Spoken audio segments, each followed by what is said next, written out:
Hi, welcome to HardReset.Info. In front of me a Realme 16 Pro, and now I'm gonna show you how to make your always on display always on.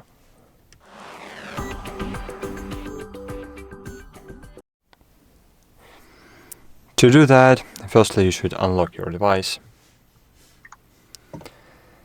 then open settings, then scroll a bit down, click home screen, lock screen and style, then scroll a bit down and find here always on display.